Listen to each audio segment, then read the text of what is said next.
1절부터 제가 읽도록 하겠습니다. 그 후에 애굽 왕의 술 맡은 자와 떡 굽는 자가 거주 애굽 왕에게 범죄한지라. 바로가 그 두 관원장 곧 술 맡은 관원장과 떡 굽는 관원장에게 노하여 그들을 시대장의 집안에 있는 옥에 가두니 곧 요셉에 갇힌 곳이라. 시대장이 요셉으로 그들에게 수종하게 하며 요셉이 그들을 섬겼더라. 그들이 갇힌 지 수일이라. 옥에 갇힌 애굽 왕의 술 맡은 자와 떡 굽는 자 두 사람이 하룻밤에 꿈을 꾸니 각기 몽조가 다르더라. 아침에 요셉이 들어가 보니 그들에게 근심빛이 있는지라. 요셉이 그 주인의 집에 자기와 함께 갇힌 바로의 관원장에게 묻되 당신들이 오늘 어찌하여 근심빛이 있나이까? 그들이 그에게 이르되 우리가 꿈을 꾸었으나 이를 해석할 자가 없도다. 요셉이 그들에게 이르되 해석은 하나님께 있지 아니하니까 청컨대 내게 고하소서. 술 맡은 관원장이 그 꿈을 요셉에게 말하여 가로되 내가 꿈에 보니 내 앞에 포도나무가 있는데 그 나무에 세 가지가 있고 싹이 나서 꽃이 피고 포도송이가 익었고 내 손에 바로의 잔이 있기로 내가 포도를 따서 그 즙을 바로의 잔에 짜서 그 잔을 바로의 손에 들였노라. 요셉이 그에게 이르되 그 해석이 이러하니 세 가지는 사흘이라. 지금부터 사흘 안에 바로가 당신의 머리를 들고 당신의 전직을 회복하리니 당신이 이왕에 술 맡은 자가 되었을 때 하던 것 같이 바로의 잔을 그 손에 받들게 되리이다. 당신이 득이하거든 나를 생각하고 내게 은혜를 베풀어서 내 사정을 바로에게 고하여 이 집에서 나를 건져내소서. 나는 히브리 땅에서 끌려온 자여 여기서도 옥에 갇힐 일은 행치 아니하였나이다. 떡 굽는 관원장이 그 해석이 기람을 보고 요셉에게 이르되 나도 꿈에 보니 흰떡 세 광주리가 내 머리에 있고 그 위 광주리에 바로를 위하여 만든 각종 구운 식물이 있는데 새들이 내 머리에 광주리에서 그것을 먹더라. 요셉이 대답하여 가로되 그 해석은 이러하니 새 광주리는 사흘이라. 지금부터 사흘 안에 바로가 당신의 머리를 끊고 당신을 나무에 달리니 새들이 당신의 고기를 뜯어 먹으리이다 하더니 제3일은 바로의 탄일이라. 바로가 모든 신하를 위하여 잔치할 때 술 맡은 관원장과 떡 굽는 관원장으로 머리를 그 신하 중에 들게 하니라. 바로의 술 맡은 관원장은 전직을 회복하며 그가 잔을 바로의 손에 받들어 드렸고 떡 굽는 관원장은 매달리니 요셉이 그들에게 해석함과 같이 되었으나 술 맡은 관원장이 요셉을 기억지 않고 잊었더라. 23절 말씀까지 읽었습니다. 좀 전에 한 자매님에게 이제 전화가 왔어요. 그분 친구분인데 이제 친한 친구분이었어요. 이제 성당에 다니고 그렇게 했는데 이제 한 번씩 만나서 복음도 전하고 이제 그렇게 했습니다. 근데 며칠 전에 횡단보도를 지나가다가 이제 차에 친 거예요. 스타렉스에 친 것 같은데 그걸 치면서 아스팔트에 머리를 이제 받은 거죠. 여러분들 횡단보도 건널 때 파란불이라고 무조건 건너지 마시고 애들을 이래 보면 파란불이 막 뛰어가죠. 어른들도 그런 사람이 있더라고요. 파란불이라고 물론 파란불은 내가 이제 당연히 건너갈 수 있는 그런 신호등이 맞는데 횡단보도에서 일어난 사고 중에 사망 사고율이 굉장히 높습니다. 왜냐하면 횡단보도를 지나가는 사람은 이제 차로 지나가는 사람은 속도를 줄여서 보통 이제 그 신호 앞에 서는 게 정상인데 이제 여러분도 그럴 때 있죠. 여러분 교통신호 다 지킵니까? 좀 공감이 되시네. 저도 다 지키지는 못합니다. 근데 되도록이면 이제 지키려고 하는데 횡단보도를 빨리 지나가는 이제 그 사람들의 심리는 빨리 지나가야 되겠다. 그러더라고요. 근데 횡단보도를 걷는 사람은 이제 파란불이니까 안심하고 건너는데 이제 그렇게 칠 때가 있는 거죠. 그래서 그 충격으로 병원에 가서 이제 수술을 하려고 이제 머리를 열었는데 이제 출혈이 너무 커가지고 수술을 못하고 이제 일단 피를 좀 빼내고 지금 중환자실에 있어요. 그 새벽 2시에 이제 그 아들이 저희 자매님에게 전화가 왔어요. 그 새벽 2시에 전화가 왔으니까 다급한 거 아닙니까? 그죠? 그리고 잘 아는 사이도 아닌데 그 아들이 친구 어머니한테 그렇게 전화가 온 거예요. 그 아들은 성당을 다녀요. 아들이 하나인데 이제 그 아들은 강남에 사는데 뭐 돈을 잘 번다 하더라고요. 그래서 우리 자매님이 기도해 달라고 저한테 이제 전화가 왔더라고요. 그래서 면회가 되냐 하니까 지금 잘 안 된다고 하더라고요. 그래서 그 아들한테 이야기해서 저는 이제 집회 오니까 자매님이 그 중환자실 찾아가 보라고. 목사님, 그 친구가 의식이 없습니다. 의식이 없어도 그리고 병원에서는 장사를 준비하라고 합니다. 자매님 그래도 자매님 가서 복음을 전하세요. 의식이 없어도 하나님이 마지막까지 길은 열어놓습니다. 적어도 저도 중환자실에 가서 복음 전한 적이 여러 번 있어요.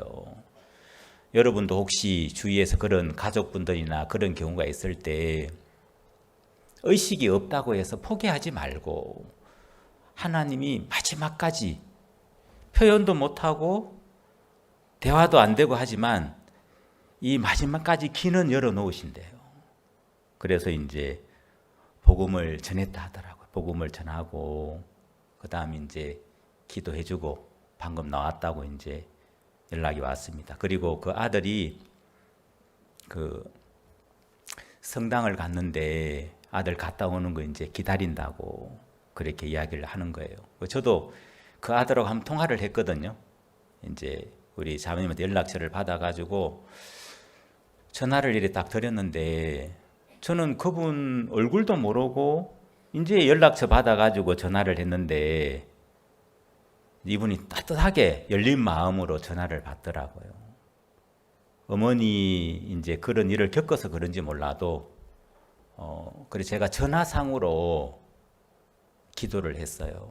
제가 얼굴을 보지 못하지만 물론 뭐 이렇게 영상 통화한 건 아니죠. 제가 전화상으로 기도해 드리겠다고. 세상 사람들이 이제 이런 일을 만나면 또 굉장히 어렵죠. 근데 우리는 하나님이 계시니까 하나님은 제가 이제 최요한 형제 간증도 해주고 하나님은 우리가 믿는 하나님은 죽은 자도 살리시고 없는 것도 있는 것 같이 부르시는 창조의 하나님이다. 우리 기도합시다. 그렇게 이제 기도를 해드렸어요. 그리고 이제 집회 마치고 한번 찾아가려고 이제 생각하거든요.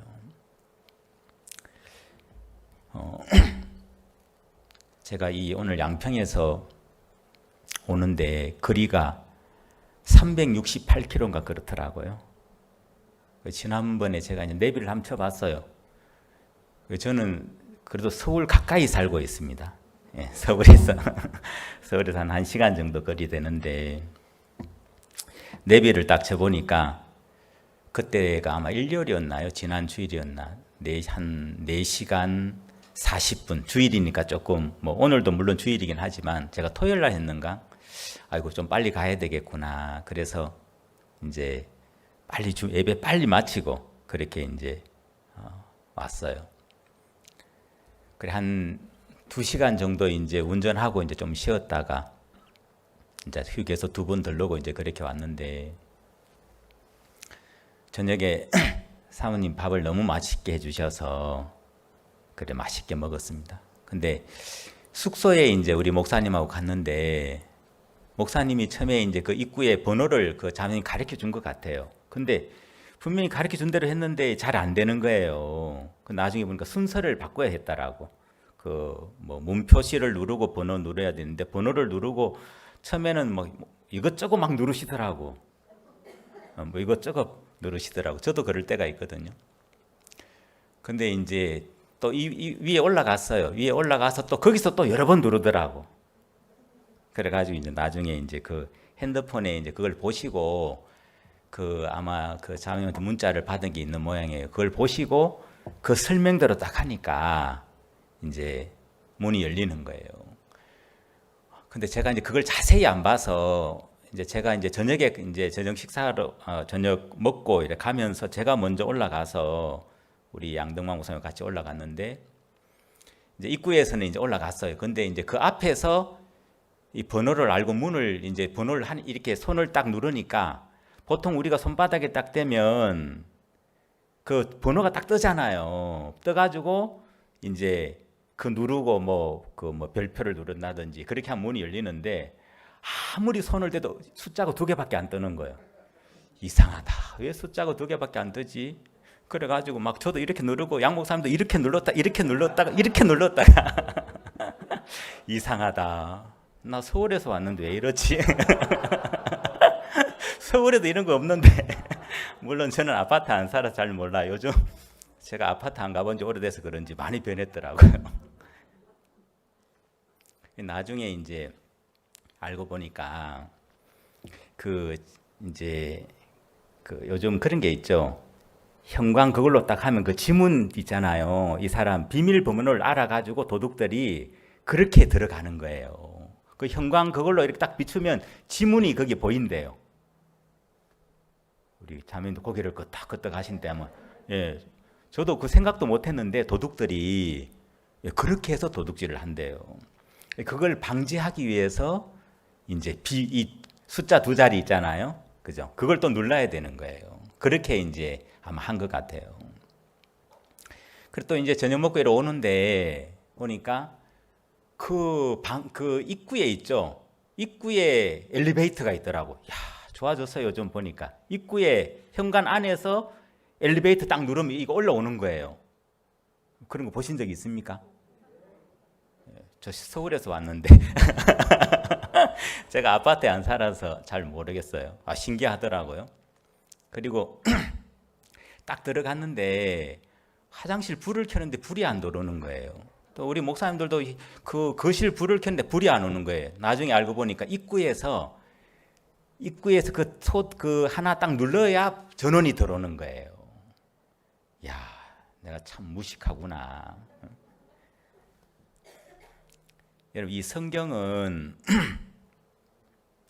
천국 가는 사용 설명서와 똑같습니다. 하나님이 우리에게 쓴 편지인데 우리가 자동차도 그렇고 어떤 물건을 사면 그게 사용 설명서가 있죠. 그죠? 핸드폰을 사도 그렇고 뭐 노트북을 사도 그렇고 자동차를 사도 그렇고 거기에 보면 사용 설명서가 있어요. 근데 그 사용 설명서대로 이제 읽고 그대로 하면 뭐 전기도 들어오고 이제 사용할 수 있는 그런 이제 길이 열려지죠. 그래서 이 성경은 하나님 우리에게 이 성경을 왜 주셨냐 하면 이 성경은 우리가 어떻게 하면 하늘나라 갈 수 있는지 그 길을 정확하게 이제 기록해 놓았다는 것입니다. 그래서 디모데 전서 2장 4절에 보면 하나님은 모든 사람이 구원을 받으며 진리를 아는 데 이르기를 원하신다. 하나님 뭘 원하신다고요? 그 전에 물론 진리는 이제 말씀이고 예수님인데 하나님은 모든 사람이 구원을 받기를 원하신다는 거예요. 그게 하나님의 마음이에요. 그럼 그 하나님의 마음을 이 성경에 기록해 놨겠죠. 이 성경 안에 보면 모든 사람이 구원받기를 원하시는 그 하나님의 마음을 이 성경에 자세히 기록해 놨어요. 그래서 우리가 이 말씀 속에서 그 하나님의 마음을 정확하게 발견하고 또 그 하나님의 마음을 만나면 구원받는 게 어렵지가 않습니다. 이번 집회 주제가 뭐죠? 세상 죄를 지고 가는 하나님의 어린 양. 성경에서 가장 아름다운 말씀 중에 하나죠. 보라, 세상 죄를 지고 가는 하나님의 어린 양이로다. 여러분도 저 말씀 참 많이 들었죠? 또 외치기도 외치고 정말 아무리 외쳐도 질리지 않고 너무 아름다운 말씀이죠. 보라 세상 죄를 지고 가는 하나님의 어린 양이로다. 그 말씀을 우리가 생각해 보면 그 세상 죄를 지고 간 하나님의 어린 양이 누구냐 하면 예수님이죠. 바로 예수님인데 구원은 이제 우리 힘으로 이루는 게 아니라 예수님이 이루시는 거죠. 예수님이. 우리가 신앙생활 하면서 가장 이제 큰 문제가 뭐냐 하면 이사야 55장에 보면 그런 말씀이 있습니다. 우리 이사야 55장 한번 찾아보겠습니다.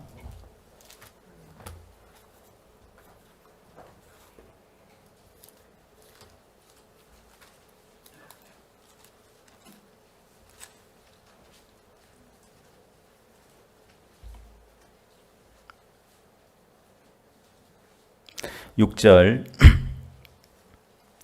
너희는 여호와를 만날 만한 때에 찾으라. 가까이 계실 때 그를 부르라.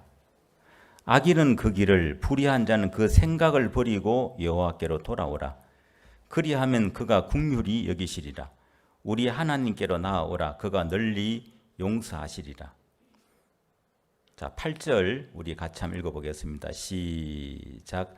여호와의 말씀에 내 생각은 너희 생각과 다르며 내 길은 너희 길과 달라서 9절은 제가 읽겠습니다. 하늘이 땅보다 높음 같이 내 길은 너희 길보다 높으며 내 생각은 너희 생각보다 높으니라. 여기 8절에 보면 여호와의 말씀에 내 생각은 너희 생각과 다르며 내 길은 너희 길과 달라서. 자, 여러분 이번 한 주간 동안 이 말씀을 여러분이 신앙하시면서 이 말씀을 여러분 마음에 딱 새겨놔야 돼요. 예. 여러분이 구원을 받았든 안 받았든 우리가 신앙을 하면서 구원을 받는데도 그렇고 우리가 신앙을 하는 데 있어서 가장 중요한 것 중 그 말씀 중에 하나가 이 말씀이에요. 여호와의 말씀에 내 생각은 너희 생각과 다르고 내 길은 너희 길과 달라서. 여러분 우리가 사람과 사람끼리도 보면 생각이 같지 않죠. 예. 부부 사이에 30년 40년 살아도 생각이 같습니까? 다르죠. 어떤 TV 프로그램에서 퀴즈 대회를 했어요.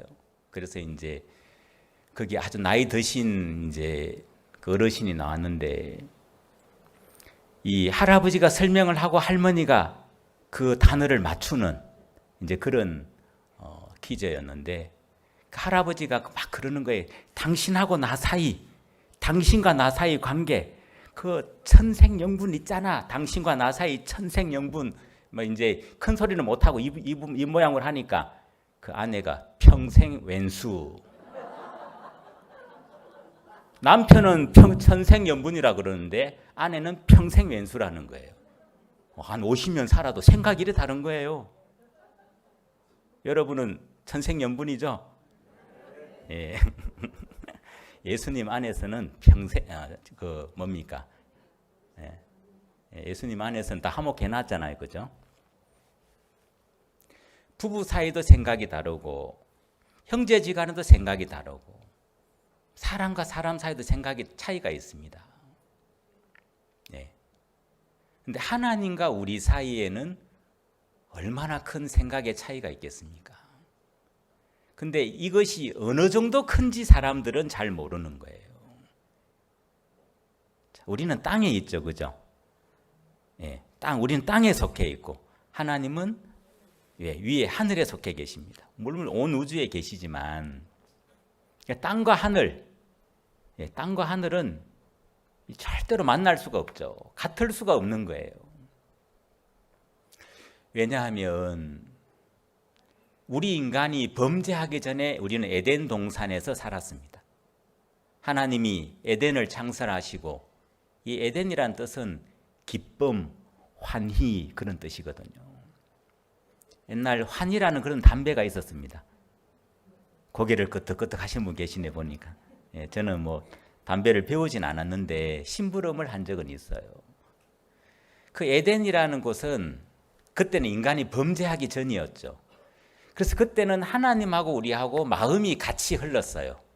우리 인간이 짐승들하고 동물들하고 가장 큰 차이는 뭐냐 하면 어떤 사람들은 사람은 불을 사용하고 사람은 이성이 있고 사람은 언어가 있고 그런 하는데 짐승들도 언어가 있대요.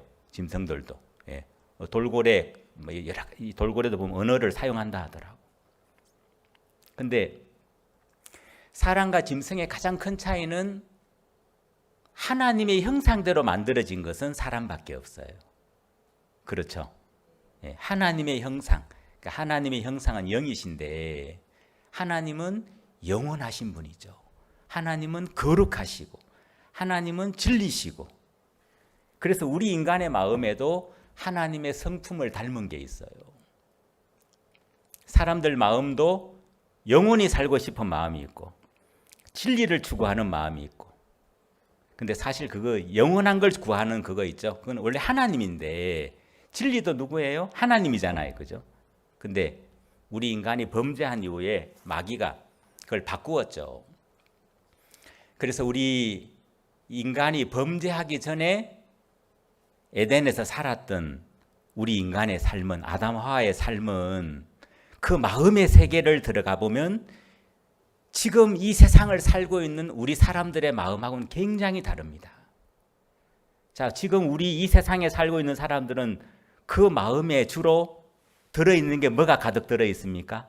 뭘 먹을까? 뭘 입을까? 어떻게 잘 살까? 어떻게 잘 될까?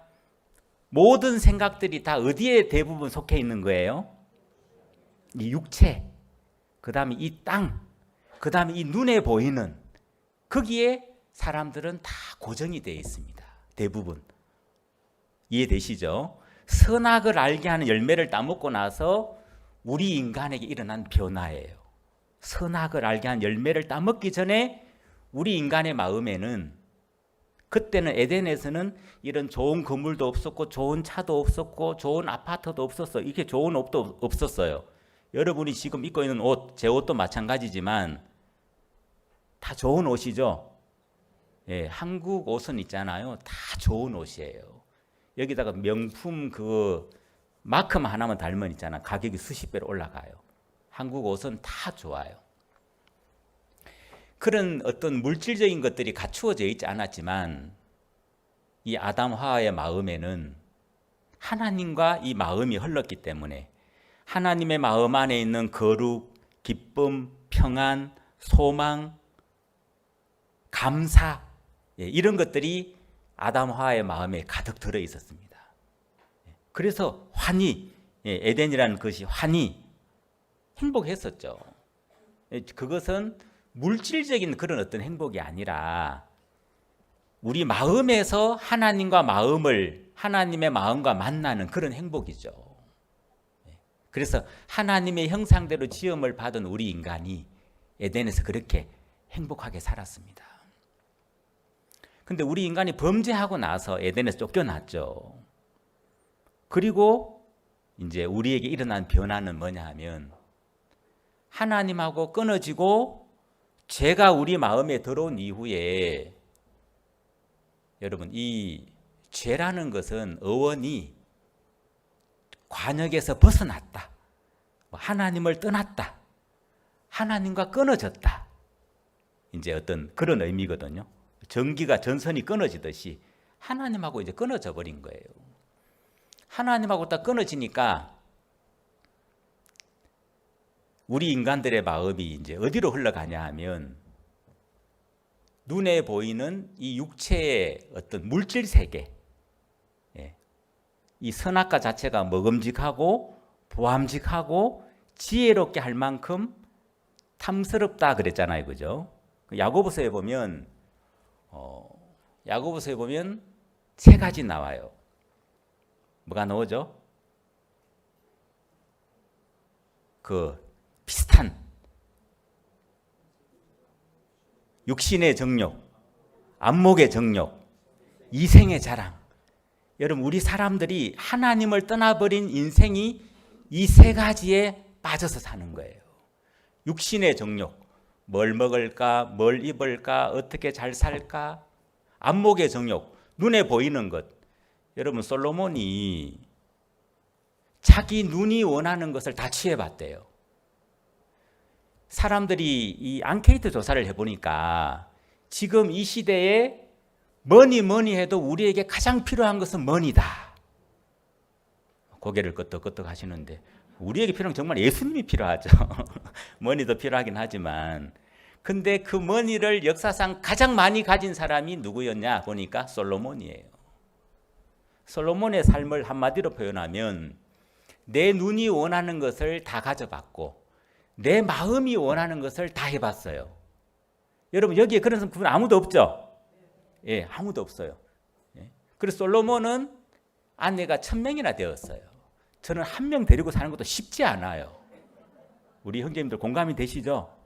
물론 감사해요. 하나님 주신 아내인데 지금 없어서 그렇지, 안 그러면 맞아 죽어요. 예. 근데 솔로몬은 얼마나 능력이 뛰어났던지 좀 이쁜 여자 있으면 다 자기 아내로 삼았어요. 아내가 1000명이나 됐다니까요. 그리고 자기 마음이 하고 싶은 거, 여러분 왕이라 할지라도 자기가 하고 싶은 거 다 하는 사람 별로 없어요. 불가능해요. 근데 이 솔로몬은 자기 눈이 원하는 거 다 가져봤고, 그래서 그 솔로몬의 그릇은 다 금으로 돼 있어요.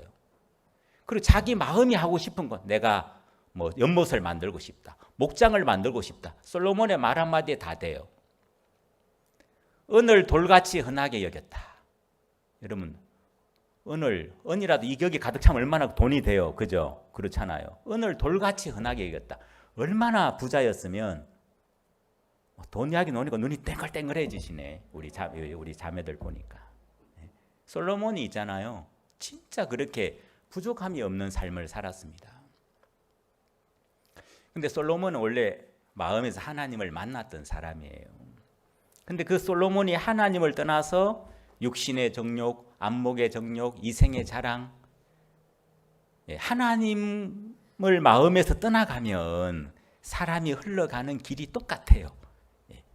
그 길을 흘러간 거예요. 근데 그렇게 다 자기가 원하는 대로 자기 마음대로 다 살았으면 솔로몬이, 야, 나는 정말 행복하게 살았다, 나처럼 행복하게 산 사람 있으면 나와봐, 이렇게 해야 되는데 솔로몬이 뭘 기록했죠? 솔로몬이 3000 잠언도 쓰기도 했지만 솔로몬은 전도서를 기록했습니다. 전도서가 어떻게 시작하냐면, 헛되고 헛되며 헛되고 헛되니 모든 것이 헛되도다. 헛되다는 말이 몇 번 나와요?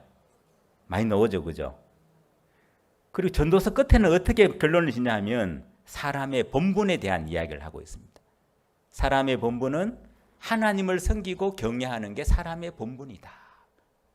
처음과 끝을 딱 보면 있죠. 처음 전도서의 시작은 자기가 하나님 없이 살았던 삶의 결과를 고백을 하는 거고, 마지막에 전도서 끝은 그렇게 자기가 살았던, 하나님 없이 살았던 그 삶에 대해서 돌이키는 거예요. 고백을 하는 거죠. 여러분, 이 성경의 주제는 뭐냐 하면 하나님께로 돌아와라. 우리 보고 뭘 열심히 하라는 게 아니고요. 하나님께로 돌아와라. 그러면 예수님이 다 이루어 놓으신 것을 만나게 된다. 그래서 구원이라는 것은 우리가 인생을 살면서 가장 중요한 것 중에 하나입니다. 공부도 해야 되고 돈도 벌어야 되고 결혼도 해야 되고 집도 사야 되고 땅도 사고 사업도 하고 여러 가지 있죠.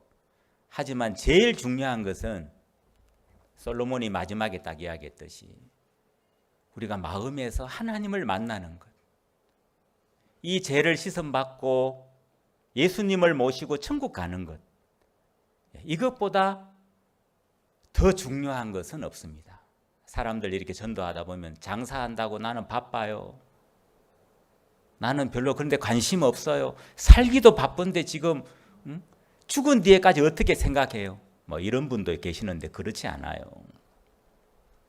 성경에는 한 번 죽는 것은 사람에게 정하신 것이요 그 후에는 심판이 있으리니. 여러분, 사람이 왜 죽느냐 하면 그 말씀대로 되는 거예요. 한 번 죽는 것은 사람에게 정하신 것이요 그 후에는 심판이 있으리니. 여러분, 그 말씀을 피할 수 있는 사람 아무도 없죠? 아무도 없어요. 우리는 누구나 하나님 앞에 한번 서야 됩니다. 누구나. 저는 어릴 때, 제가 학교 다닐 때 친구들하고 이야기하다 보면 하나님이 어디 있어? 죽으면 끝이지. 저도 이제 그렇게 이야기를 했던 사람 중에 한 사람이에요. 근데 참 신기한 건 혼자 있을 때는 있잖아요. 혼자 있을 때는 하나님 저 죄 안 짓게 해주세요. 이렇게 기도하더라니까요. 좀 모순이죠. 그죠? 친구들 앞에서는 죽으면 끝이지 하나님이 어디 있어 그렇게 해놔놓고 혼자 있을 때는 하나님 저 죄 안 짓게 해주세요. 그리고 이제 저희 학교는 불교 학교였어요. 조계종. 저희 재단 이사장이 조계종 총무원장이셨습니다. 우리나라 불교 뭐 조계종, 천태종 있는데 그 중에 제일 큰 게 조계종이죠, 그죠? 조계종에는 종정이라는 그 분이 계시고 그 다음에 그 가장 실무 책임자는 총무원장이에요. 예, 그분이 이제 이 조계종에서 이제 그래서 대통령 나온 후보들이 찾아가더라고 보니까. 그래서 우리는 그 일주일에 한 번씩 이제 그 법회 시간이 있어요. 아제 바라신경. 지금도 기억나네. 한 40년 지났는데 그때 일주일에 한 번씩 꼭 외웠어요. 아제 바라제. 뭐 무슨 뜻인지는 잘 모르겠지만 따라 외운 적이 있어요. 근데 이제 저도 이제 그때 이제 그 경을 외울 때 이제 그때는 부처님한테 기도하죠. 부처님 친구들 안 미워하게 해주세요. 또 혼자 있을 때는 하나님 죄 안 짓게 해주세요. 이랬다 저랬다가 막 그런 적이 있어요. 근데 중요한 거는 제 마음 중심에 제가 저를 봐도 그 심판을 두려워하는 마음, 그걸 부인할 수가 없는 거예요. 여러분, 죄가 있는 사람 마음에 반드시 따라오는 게 심판이에요. 죄의 삭은 사망이거든요. 사람들이 죽으면 끝이지 그렇게 이야기하는 사람 많아요. 특히 교도소에 있잖아요. 교도소에 이제 있는 그 흉악범들, 다 그런 건 아니지만 어떤 사람들은 아이고 죽으면 끝이지 그런 사람들이 있어요. 근데 흉악범들 중에 이래 보면 죽기 전에 대부분이 사형수들 대부분이 종교에 기여한대요. 불교에 기여하든 뭐 불교를 믿든 천주교를 믿든 뭐 기독교를 믿든, 그러니까 마음에서 자기가 이 죽음을 생각하니까 이제 그 뒤를 생각을 하는 거죠.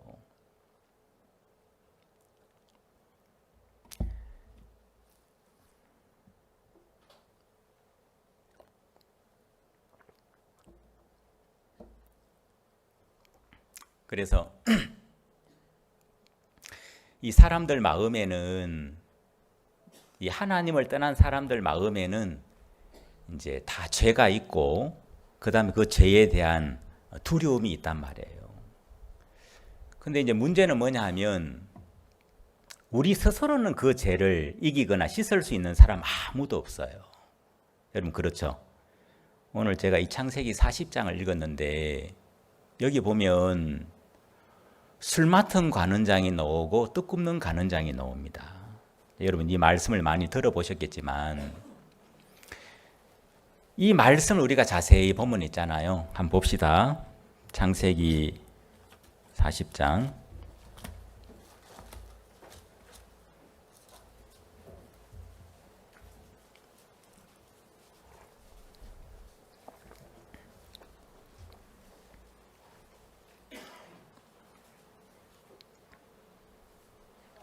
1절 그 후에 애굽 왕의 술 맡은 자와 떡 굽는 자가 거주 애굽 왕에게 범죄한지라. 자, 이 두 사람이 범죄해서 감옥에 갇혔습니다. 무슨 죄를 지었는지는 모르지만 이들이 죄를 지었습니다. 자, 우리 인간은 아담으로 말미암아 로마서 5장에 보면 한 사람으로 말미암아 죄가 세상에 들어오고 죄로 말미암아 사망이 왔다. 이와 같이 모든 사람이 죄를 지었으므로 사망이 모든 사람에게 이르렀다. 그렇게 말씀하고 있습니다. 사람들은 자기가 죄를 짓기 때문에 죄인이라고 생각하는데 성경은 뭐라고 이야기하냐면 아담 한 사람 때문에 우리는 죄인이 된 것이다. 그래서 아담 안에서 우리는 다 죄인이 되어버렸어요. 아담 안에서. 그래서 이 술 맡은 관원장이나 이 떡 굽는 관원장이 이 감옥에 딱 갇히게 되었는데 이것은 어떤 그림자냐 하면 우리 인생의 그림자예요. 죄인된 하나님 앞에 죄인된 우리의 그림자라는 것입니다. 그래서 여러분 두 종류의 신앙이 있어요. 여기 보면 술 맡은 관원장은 감옥에서 살아나서 생명을 얻고 떡 굽는 관원장은 감옥에서 나와서 죽임을 당하더라고. 한 사람은 생명을 얻고 한 사람은 죽임을 당했어요. 근데 여러분 이 두 사람이 꿈을 꿨는데 이 성경을 가지고 여러분 사람들한테 다 물어보세요. 제가 인터넷 찾아보니까 많은 목사님들이 이걸 설교를 해놨는데 이 바른 의미를 잘 알지 못하더라고. 설교는 해놨지만 이 성경 속에 나타난 하나님의 마음을 사람들이 잘 모르더라고요. 많은 목사님들도. 자, 이 두 사람이 꿈을 꿨습니다. 제가 좀 전에 우리의 생각과 하나님의 생각은 다르다고 이야기했는데 이 술 맡은 관원장하고 떡 굽는 관원장의 이 꿈을 우리가 자세히 보면 있잖아요. 진짜 우리 생각하고 하나님의 생각하고 다른 걸 느낄 수가 있어요. 자, 이 두 사람이 꿈을 꿨습니다. 술 맡은 관원장이 꿈을 꿨는데 무슨 꿈을 꿨냐 하면 꿈에 보니 내 앞에 포도나무가 있는데 뭐가 있다고요? 예, 꿈을 꿨어요. 여러분도 꿈을 꾸실 때가 있죠?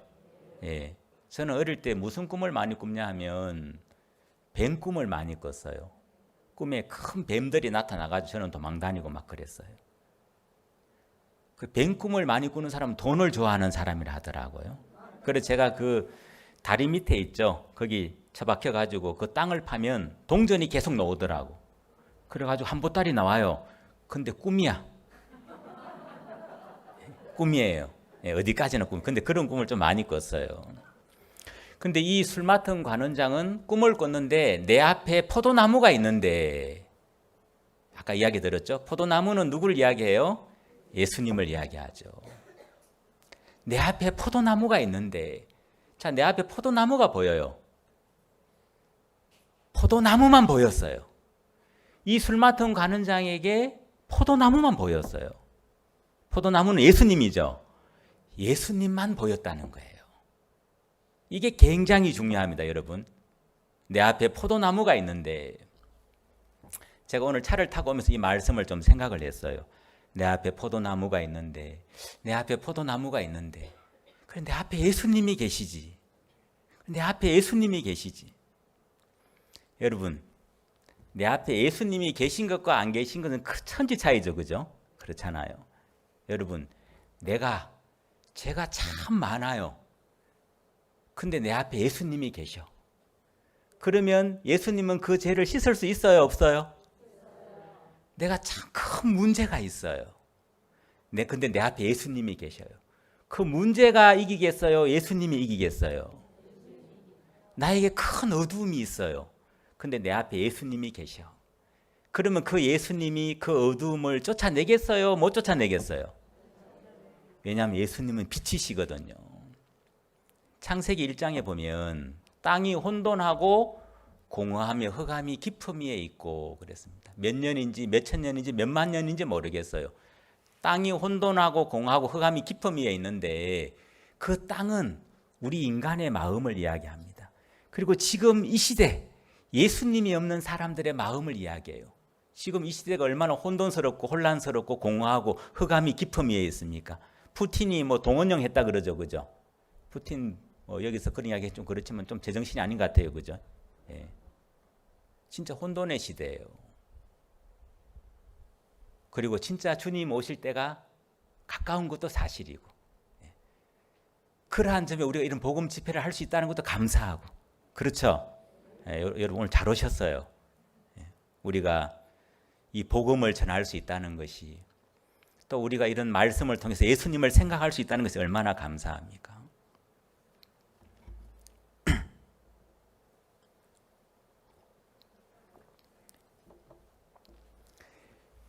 근데 그 혼돈이나 공허나 이 흑암은 있죠, 어두움에 속한 거잖아요.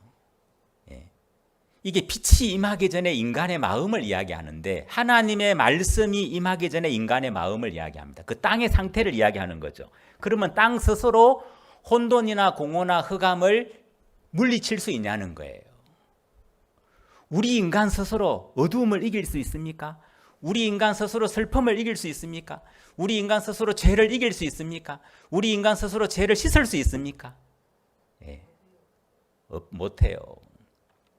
어두움을 이길 수 있는 것, 어두움을 쫓아낼 수 있는 것은 빛밖에 없어요. 그 빛은 예수 그리스도죠. 참빛. 요한복음 1장에 보면 참빛 나오죠, 그죠? 예수 그리스도예요. 그리고 하나님의 말씀이 빛이에요. 그래서 이 우리 마음의 이 죄는 우리가 해결하는 게 아니에요. 말씀이, 예수 그리스도가 우리를 죄에서 구원하고 우리를 어두움에서 건져주고 하는 것이지, 우리가 하는 게 아니라는 것입니다. 그런데 이 술 맡은 관원장 앞에 포도나무가 있는데, 저도 이제 제 마음에, 그래 내 앞에 예수님이 계시지.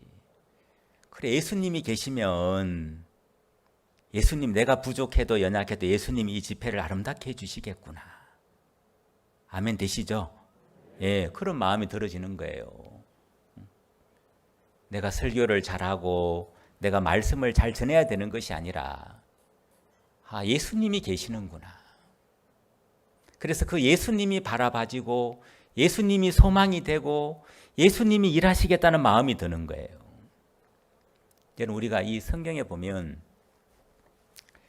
술 맡은 관원장이 자기 앞에 포도나무가 보였는데, 그것처럼 그 포도나무 대신 예수님만이 자기 마음에 크게 보이는 마음의 상태가 있더라고요. 구원받는 사람들, 예수님을 만나는 그 사람들 보니까 공통점이 있어요. 공통점이. 이 술 맡은 관원장도 왜 이 사람 마음에 이 포도나무가 크게 보였지? 이 사람에게는 내세울 게 하나도 없네. 이 사람에게는 잘난 게 없네. 이 사람에게는 죄밖에 없네. 이 사람에게는 어두움밖에 없네. 이 사람에게는 자기에게 아무 소망이 없구나. 그래서 그 빛 대신 포도나무가 마음에 크게 보였구나. 그리고 그 뒤에 보면 그 바로의 빈잔에다가 포도즙을 짜서 그걸 들고 바로 앞에 나갔죠, 그죠? 그래서 하나님 앞에 나갈 때 이 술 맡은 관원장이 뭘 들고 나갔냐 하면 그 포도즙을 들고 나갔어요. 그 빈잔에 예수님의 피를 이야기하죠. 이 사람에게는 예수님만 보였고 예수님의 피만 의지해서 하나님 앞에 나갔습니다. 그럼 여러분, 우리가 성경에 보면 예수님을 만난 사람들이 많이 나오죠. 내 앞에 포도나무가 있는데, 자, 누가복음 23장에 보면 십자가 강도가 있는데 양쪽에, 예수님이 십자가에 못 박힐 때 양쪽에 강도가 한 사람씩 못 박혔죠. 어떤 성경에는 둘 다 욕했다는 말도 있고, 그런데 이제 다른 누가복음, 그런 다른 성경에 보면 한 강도는 네가 하나님의 아들이거든, 너도 구원하고 나도 구원해라, 이렇게 십자가에 못 박혀 죽어가면서도 예수님을 막 비방하는 사람이 있고요.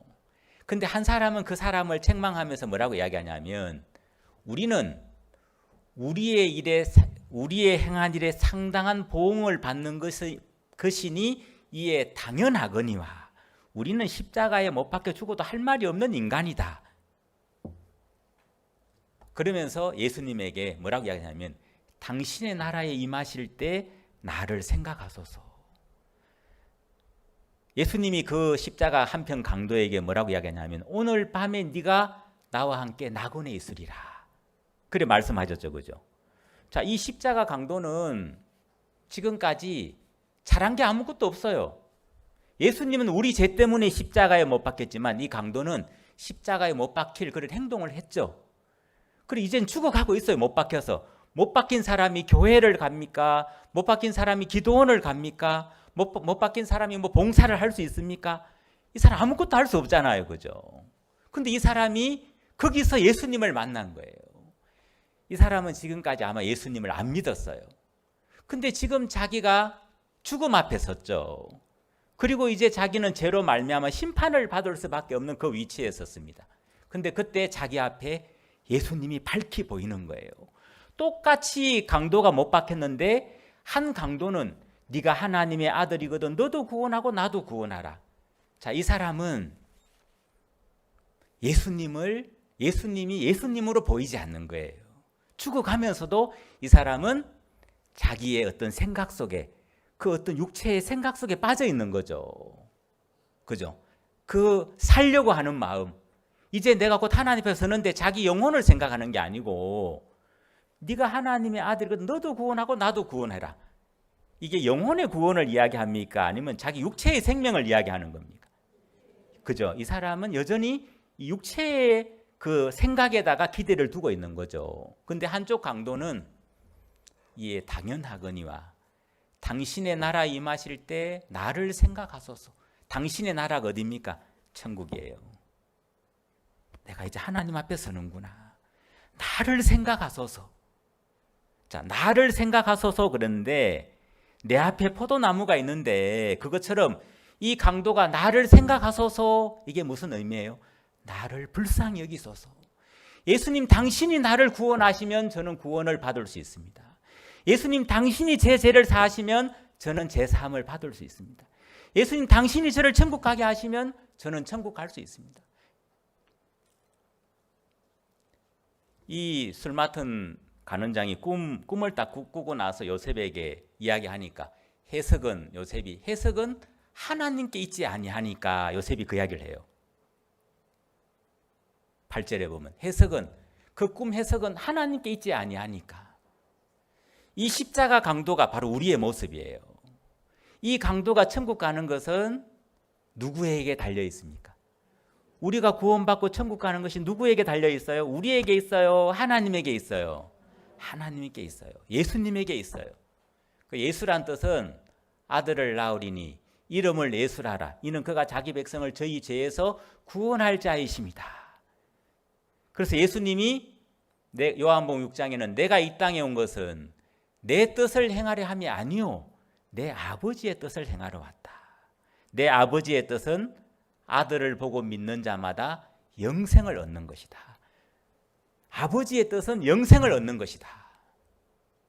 자, 요한복음 3장에는 하나님이 세상을 이처럼 사랑하사 독생자를 주셨으니 이는 저를 믿는 자마다 멸망치 않고 영생을 얻게 하려 하심이니라.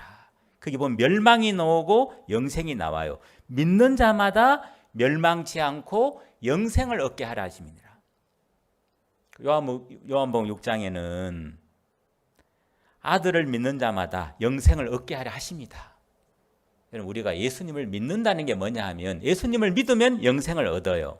예수님을 믿으면 구원을 얻어요. 그 믿는다는 것은 나 교회 나가요. 나 예수님 죽음과 장사 부활을 믿어요. 하나님이 계신 거 믿어요. 삼위일체 믿어요. 여러분 교회 다니는 분들 중에 그거 안 믿는 사람 없죠, 그죠? 다 믿어요. 나 봉사해요. 나는 집사예요. 나는 10년 됐어요. 나는 모태교인이에요. 우리 아버지가 장로님이에요. 우리는 3대째 기독교 집안이에요. 근데 마음에 죄는 있습니까? 죄 없는 사람 누가 있어요? 다 죄가 있지. 여러분 그거는 믿는 거예요, 안 믿는 거예요? 예수님이 다 이루었다고 했습니다. 십자가에서 예수님이 다 이루었다. 무엇을 다 이루었냐 하면 우리의 구원을 다 이루었다는 것입니다. 여러분 하나님의 뜻은 우리 인간이 죄에서 구원을 받고 예수님으로 말미암아 죄 사함을 받고 천국 가는 거예요. 근데 그것은 우리가 이루는 게 아니에요. 우리가 죄를 씻음 받고 구원을 이루는 게 아니고 그것을 이루려고 오신 분이 예수님이에요. 예수님하고 우리하고 다른 게 뭐냐 하면 우리는 아담의 자손으로 출생했기 때문에 죄의 씨로 출생했기 때문에 우리 인간이 할 수 없는 것은 죄를 안 지을 수 없고 죄를 씻을 수가 없어요. 근데 예수님은 아담의 자손이 아니에요. 예수님은 성령으로 잉태하셨기 때문에 예수님은 하나님이 인간의 몸을 입고 이 땅에 오신 분이죠. 그래서 예수님만이 우리의 죄를 씻어줄 수 있어요. 예수님만이 구원자가 될 수 있어요. 천하 인간의 구원 얻을 다른 이름을 우리에게 주신 적이 없다. 예수님 말고 뭐 부처님이나 공자님이나 마호메트 이런 분 안 돼요. 그 사람들은 다 아담의 자손이에요. 죄 없이 이 땅에 오신 분 유일한 분 예수님이에요. 그래서 예수란 뜻은 구원자다. 자기 백성을 저희 죄에서 구원할 자다. 구원은 구원자가 하는 거지 우리가 하는 게 아니에요. 우리는 피구원자예요. 피구원자가 뭘 해야 되는 게 아니라 구원자가 해 주신 것을 그대로 받아들이면 돼요. 내가 수영을 못하는 사람이 물에 빠졌어요. 그러면 내가 밖에 나오려고 막 용을 써야 됩니까? 아니죠, 그죠? 힘을 빼라 그러잖아요. 그러면 그리고 또 힘 빠질 때까지 기다리죠, 그죠? 그럼 그때 건져내는 거예요.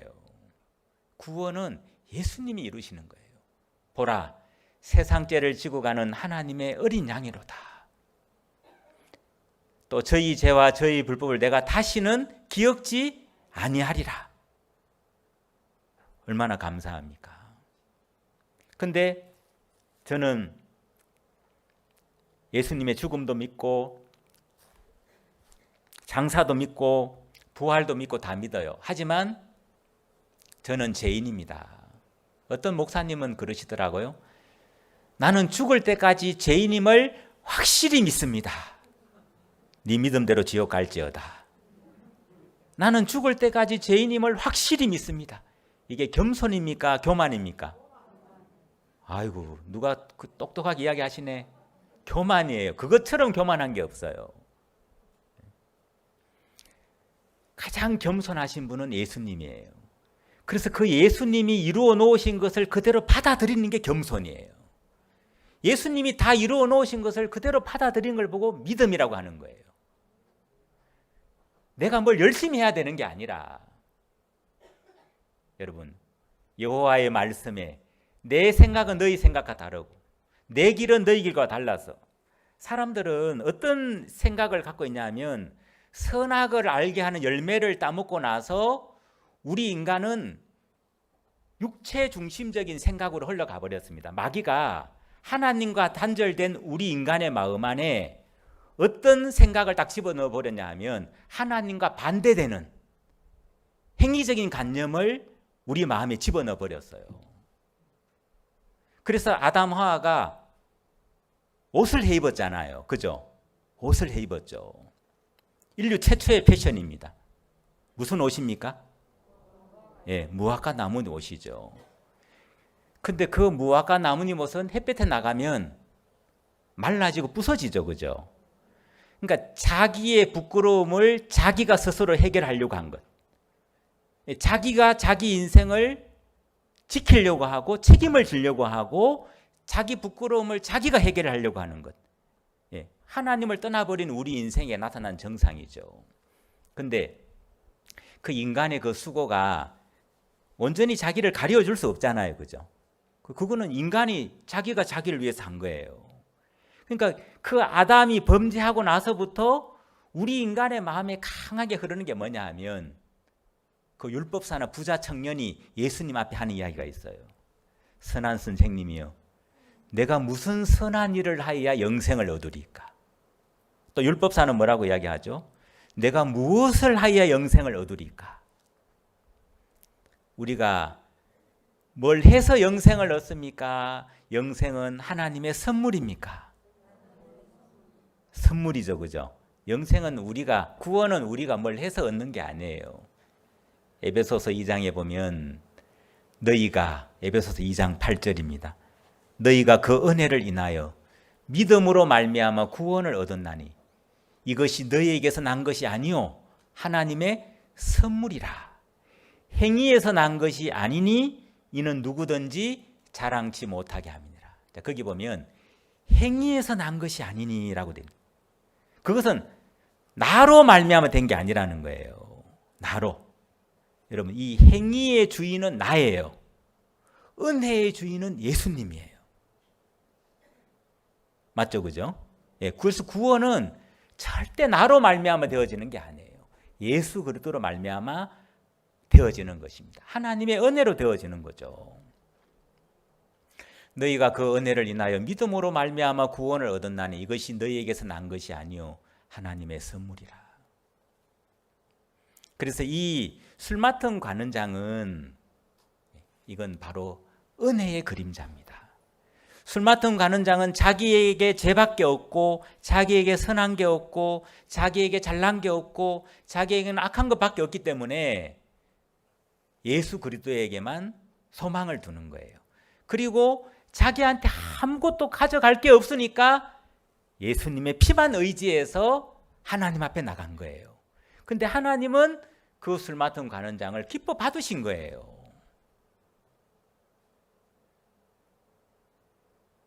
좀 전에 우리 찬송을 불렀는데 그 찬송 제목이 뭐였죠? 우리 합창단. 거기 보면 예수님 피가 나오던데요. 벌써 다 잊어버렸어요. 예수님 피에 대한 찬송을 하더라고요. 그죠? 찬송가 나왔잖아요. 6월절 어린 양. 예. 내가 그 피를 볼 때 넘어간다. 그때 그 무리들이 예수님 못 박았네. 녹슨 세계의 그 못으로 망치 소리 내 맘을 울리면서 들렸네. 그 피로 내 죄시 섰네. 그 피로, 예수님의 피로 내 죄를 씻었습니다. 눈과 같이 너희 죄가 주홍 같을지라도 눈과 같이 헤어질 것이요 진홍같이 붉을지라도 양털같이 되리라. 이사야 1장 18절에 보면 되어라고 되어 있지 않아요. 되어라 하고 되리라 하고 어떤 차이가 있죠? 되어라는 것은 네가 그렇게 하라는 거고 되리라라는 것은 예수님이 오시면 그렇게 된다는 약속이에요. 예수님이 이루신다는 거예요. 그래서 예수님이 다 이루었다 했어요, 안 했어요? 하셨죠, 그죠? 그럼 내가 그렇게 하는 것과 예수님이 이루신 건 천지 차이죠. 그런데 오늘날 많은 사람들은 예수님이 우리의 원죄는 씻었지만 자범죄는 내가 회개해서 씻어야죠. 여러분, 예수님이 죄를 씻으면 눈과 같이 돼요. 근데 눈과 같이 되지 않았다는 것은 예수님이 한 게 아니고 내가 했다는 거예요. 맞죠, 그죠? 예. 예수님이 죄를 씻으면 눈과 같이 돼요. 근데 사람들은 마음에 죄가 있으면서도 천국 가는 줄 생각하고 죄가 있으면서도 예수 믿는다고 생각하고 그건 잘못된 거예요. 그건 자기 생각이죠. 하나님은 그 사람에게 뭐라고 이야기하냐면 너는 나 믿는 거 아니야. 네가 마음에 아직 죄가 있다면 죄를 씻음받지 못했다면 눈과 같이 죄를 씻음받지 못했다면 너는 아직 천국 갈 준비가 안 됐어. 아직 나를 만나지 못했어. 그거는 정말 나를 믿는 게 내 아들 예수를 믿는 게 아니야. 그렇게 하나님은 말씀하시는 거예요. 그래서 성경에는 죄의 삭은 사망이다. 사망이다. 아, 죄가 있으면 천국 갈 수 없구나. 그러면 어떻게 하면 이 죄를 씻음받을 수 있지? 야, 나는 이 죄를 씻을 수 없는데 그래서 예수님이 오셨구나.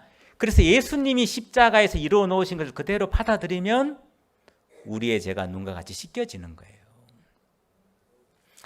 근데 이 떡 굽는 간원장은 술 맡은 간원장하고 어떤 차이가 있냐면 여러분 성경에서 이 포도주도 예수의 피를 이야기하지만 떡은 예수님의 몸을 이야기해요.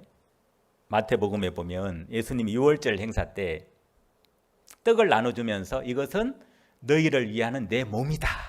예수님이 우리를 위해 몸을 찢기셨잖아요. 그죠? 그 다음에 잔을 나눠주면서 이것은 제사함을 얻기 위하여 흘리는 바 언약의 피다. 언약의 피. 그 포도주는 예수님의 피를 이야기하는 거예요. 거기 보면 제사함을 위하여 흘리는 언약의 피다. 여러분, 우리의 죄를 씻는 것은 예수님의 피밖에 없어요. 예수님의 피로 충분해요. 아멘? 예. 예수님 한 분으로 충분하다는 것입니다. 그래서 이 떡 굽는 간원장이 떡 세 강주리가 있는데 그 떡은 누굴 이야기하죠? 떡은 누구 이야기한다고요? 예수님. 예, 세 강주리가 있어요. 근데 그 세 떡 위에다가 떡 위에 바로를 위해 각종 구운 식물이 있는 거예요. 술 맡은 간원장은 포도나무만 보였고 포도나무에 세 가지가 나서 싹이 나고 꽃이 피고 열매가 열려서 그 바로의 잔이 있기로 바로의 잔이 있기로 그 접을 받아서 바로 앞에 나갔습니다. 세 가지는 사흘입니다. 3일 후에 당신이 복직됩니다. 그렇게 해석했잖아요. 근데 떡 굽는 간원장은 떡 세 강주리가 있는데 그 떡 위에 바로를 위해 각종 구운 식물, 과자 같은 게 있는 거예요. 근데 새들이 와서 그걸 쪼아 먹은 거예요. 세 가지는 그 떡 세 강주리는 3일입니다. 당신은 3일 뒤에 목이 달릴 겁니다. 근데 진짜 그 해석대로 그 사람 목이 달린 거예요. 성경에서 나오는 새는 성도를 의미하기도 하고 뭐 참새 2마리가 한 아사리온에 팔리지 않느냐, 그때는 성도를 이야기하고, 그 다음에 여기 나오는 이 새는 사단을 이야기해요. 사단. 그 새들이 와서 그 식물을 쪼아 먹었다는 거예요. 자, 이 사람이 목이 달려버렸잖아요. 그죠? 왜 이 사람은 술 맡은 간원장은 구원을 얻고 떡 굽는 간원장은 생명을 잃었습니까? 이 꿈은 마음의 세계를 이야기합니다. 제가 어릴 때 하도 돈 하니까 꿈에 돈 주는 꿈을 꾸잖아요. 여러분도 여러분이 평상시 생각하는 게 꿈으로 나타날 때가 있잖아요. 누구를 막 미워해요. 그럼 꿈에 그 사람 막 싸워요. 그리고 어떤 사람들은 내가 막 피해를 받는데 꿈에서 그 사람 막 때려요. 현실에 사지 못한 걸 있잖아요. 그럴 때가 있어요.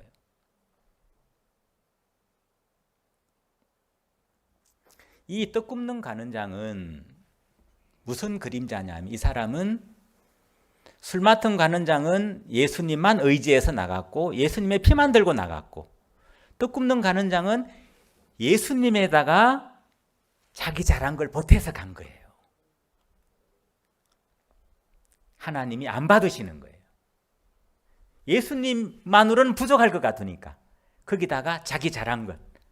어떤 사람은 자기 잘한 거 10% 보태는 사람이 있고, 어떤 사람은 50% 보태는 사람이 있고, 어떤 사람은 뭐 예수님 90% 자기 10%. 이것은 구원이 안 돼요. 하나님 앞에 설 때는 예수님만 의지해서 서야 되는 거예요. 왜냐하면 하나님이 받으시는 것은 예수님만 받아요. 예수님만. 하나님이 우리 죄를 사하는 조건은 예수의 피를 보고 우리 죄를 사하는 거예요. 나는 좀 성실하게 살았기 때문에 예수님이 나를 용서해 주실 거야. 그렇지 않아요. 성실하게 산 죄인일 뿐이에요. 나는 나름대로 진실하게 살았는데, 아니, 진실하게 산 죄인이에요. 예수님을 만나지 못했다면. 그래서 우리는 하나님 앞에 설 때 그 십자가 강도가, 술 맡은 간원장이 내 앞에 포도나무가 있는데 이 사람이, 그죠? 마음에 이 예수님이 참 크게 보인 거예요. 십자가 강도가 그전에는 예수님 크게 안 보였을 수도 있어요. 예수님 무시하고 살았을지도 모르겠어요. 근데 십자가에 죽어가면서 아무 소망이 없는 그에게 이제 예수님은 구원자로 보이는 거예요. 예수님, 당신의 나라 임하실 때 나를 생각하소서. 간음 중에 잡힌 여자가 예수와 그 가운데 섰는 여자만 남았더라. 자, 사람들이 여자를 끌고 예수님에게 왔습니다. 돌을 하나씩 들고 다 왔죠. 근데 이 사람들은 어떤 생각이냐면, 나는 저 여자보다 선해. 나는 저 여자와 달라. 이 자기를 옳게 여기는, 자기가 더 낫다는 그런 마음이 있는 거예요. 근데 예수님이 그 사람들을 보면서 너희 중에 죄 없는 자가 먼저 돌로 치라. 그 예수님의 말씀이 빛이 되어 자기 마음을 딱 비추니까 이 사람들이 양심의 가책을 받고 돌을 내려놓고 다 도망가 버렸어요. 그러니까 누구만 남았어요? 예수와 그 가운데 섰는 여자만 남았더라. 이 여자는 어디 갈 데가 없어요. 어디 가도 돌에 맞아 죽을 수밖에 없기 때문에 이 여자는 이제 예수님의 그 말씀 한마디에 모든 소망을 두는 거예요. 이 여자는 지금까지 허탄한 데 소망을 두고 그렇게 죄의 종노릇하고 살았는데 이제 죽음 앞에 딱 서니까 내 생명이 저 예수님의 손에 달려있구나. 저 말씀 한마디에 달려있구나. 마치 당신의 나라 임하실 때 나를 생각하소서 그 마음처럼. 근데 예수님이 뭐라고 얘기했죠? 나도 너를 정죄하지 아니하노니 가서 다시는 죄를 범치 말라. 이 여자가 예수님을 만난 거예요. 자, 이 여자는 100% 어둠이에요. 예수님은 100% 빛이죠. 빛이 어둠을 다 몰아내버리죠. 그죠? 이 여자가 뭘 했습니까? 아무것도 한 게 없어요. 혼돈하고 공하고 흑암이 깊음 있는 그 땅에 하나님의 빛이 있으라 하심에 그 빛이 어둠을 다 몰아냈듯이 어두움과 절망과 고통과 두려움밖에 없는 이 여자의 마음에 나도 너를 정죄하지 아니하노니 이 말씀이 빛이 되어서 그 마음에 비치니까 이 여자가 그날 구원을 받고 예수님을 만나고 세상에서 제일 행복한 여자가 된 거예요. 그 마음에 예수님에 대한 감사로 가득 찼어요. 올 때는 두려움으로 부끄러움으로 수치로 가득 차 있었는데 예수님을 만나고 나니까 그 마음에 감사로 가득 차버린 거예요. 이게 진정한 변화입니다. 이게 성경에서 말하는 구원이에요. 그 여자가 한 게 뭐가 있습니까? 그 술 맡은 관원장이 뭘 했습니까? 그 십자가의 강도가 뭘 했습니까? 구원은 우리가 뭘 하는 게 아니에요. 구원은 구원자가 하는 거예요. 그래서 예수님은 다 이루었다 하셨습니다. 우리는 다만 그 예수님이 해놓으신 것을 받아들이는 거예요. 영접하는 자, 곧 그 이름을 믿는 자에게는 하나님의 자녀가 되는 권세를 주셨다. 영접한다, 믿는다. 이 믿는다는 의미는 뭐냐면 받아들인다, 그런 의미예요. 받아들인다. 받아들인다.